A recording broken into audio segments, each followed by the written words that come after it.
Köpçülük bayatlığı jarayını gördüğünler nimiş gidip kalmalar. Bizden Qashqarga yıllıktan birini ilip geldik. Bu qanday yıllık degende bütün yemek sahasida her qandığımız muhtaç bo'lgan bir ishni biz sema bu. Qanday ish degende bütün aşxonalarga Seygöktat, açlık maydıntat her qanday nemini biz yetkizibimiz. Bazar naqidin bu azan qilib sizlarga süpetne en yaxshi asasda sizlarga yetkizibimiz. Hesapda qanday materiallarımız var. Qolgan deb sizlarga İbrahimcan deb bersin. Aslında qanday maslahatlarımız var sizlarga yetkizib bergan. Menimcha yemek sahasida hammalarniki cho'qim haj tushdi. Qashqarda uzoq mush yengshah Fişrayını öz içi asasda taqib birimiz. Boş bizden yetkizib bergan şu türümüzden içinde qanday türler var.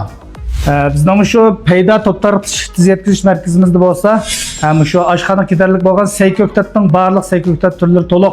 Enandan keyin un, yağ, guruç. Oğlan hemimiz toluq. Enandan başka aşxana giderlik bolgan 300 xildan artıq doğru dermek. Aşlarının hemimiz toluq. Biz şunu şu ticaretçiliğindeki qiyinchilikni ko'z tutgan asasda şu ticaretçilik öz kelgan bahadımı tüven halatda haqsiz yetkizib berimiz. Anladığım köpçülük Qashqar şehrimizde köpüncüsü aşxonalarda bazı loban xo'jayinlar bor Seygöktatniki bazar bahasini ufqma töküp bağlı bor. Mesela aşxonaning jinli balık burg'anli bor yoki belek muqim uzun bir ekip qilib bor. Yaxshini kepiramda, nacharni kepiramda onun amal yo'q ba'zi vaqtda mumkin qolgan xuy bo'lgan ekan. Sizlar ba'zi uflab o'rnida qo'yib qo'ychi Seygöktat joyi kelib bo'lgan shu bo'lgan ekan. Sizlarning sifatigimi oshpazlar belenkin deysizlar. Biz kim inkas bermsizlar o'zing bayqayolmaysizlar. Mush İbrahimcan azim şirket peyda şirketinden qurgan yağı Aysapta 6. ayının 10. günü hakikaten iş başlayımız hazır sınak derecede mangızvat emez. Bizden hep detalını şuragan ikin lam. Muşu toluk akşam bulup da azal zakasını bir koysanlar edigin tanıttıkça Seygöktat jağı kep bolup haşla. Dal jayda biz yetkizip yapılmaz. Onun kendinden her xil az ikinci demeyimiz. Qas türdün sağlamış. Boş vizne çıkıldın artık Seygöktat. Her xil türdeki un yağ gurujlardan tatip her xil marketler var bizde. Her xil market var o. Ba. Qanda market sanı şundağı var. Bazar naqidin qimmat emas. Sizga haqsiz yetkizib beramiz. Onun deganini sifetini o'zingiz silishtirib olasiz. O'zining bir va'dasi bor ekan.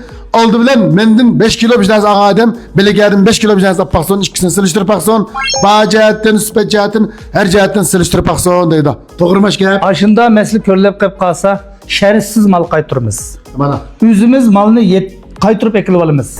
Sizni ekib bering demaymiz. Berib yana kilodan gap. Tanıma. Şuna olib qolib qolsam sizlarga aloqa shilbini birini qoldirib qo'ylar. Qashqar shahriga barliq yemek sahasiga ko'plab taqib qo'yinglar. Urtib qoldiringlar, jamiyatinglar yemek qilib atgan yoki bolalarning ishlatib qashqan olsinmi? Ko'plab taqib qo'ysanglar bu yaxshi bir nima ekan bu? Sizlarga bir qulaylik ekanga, yaxshi bir qulaylik ekanga ish kelmamda. Unda olib qolsa qo'llab qo'yinglar. Biz sizlar uchun kundamda mush paydo shirkatlar bilan naq maydonda bunday filmda oshxonlik bir naq maydonda ziyorat qilamiz. Sening sifatini ko'rsatamiz. Sizlarga ham amaliy ahvolni izchillikda ko'rsatib kelamiz. Enandan başka şu xaridarlarımız bizniki Seygöktat, Doğru Derman, Unya Gurujniki bahalarını 24 saat özünün telefonda normal köreyleydi. Düşüp örlep turgan ahval barmı bunun? Seyinin bahası her günlük şu günlük baha boyunca buluda. Kalan açlık mayınınki Doğru Derman'ın bahası mı şu gündeki bazar bahası bilen opmoqşaş. Muşun düşendiğinler onu olup qalsa bevasitlik telefonu birinde privatson qalan dep sizlardan alaqlashib qağını bit. Emile öz ahvalını görüp baksanlar İbrahimcan dükkanına barda eptidan düşürüp birdi qalan tepsili düşendirip koydu. Bizniki şirketninki moqum telefon bolsa 0998 28 13 110. Kol telefon bolsa 138 99 13 00 88. Muşun şirket saklap koyup manda ahval terip telefon vursanlar da sizden berip qanday vaqt o'zingizga qulaylik vaqtini berib paranglashib tepsili sizga yetaklab ürktemiş qanday shadan qilamiz qanday mal tushiramiz degandek tizimliklarni sizlarga yo'llab turdi. Unda olib qolsa xayr xo'sh qag'ini keng sani ko'rishdi.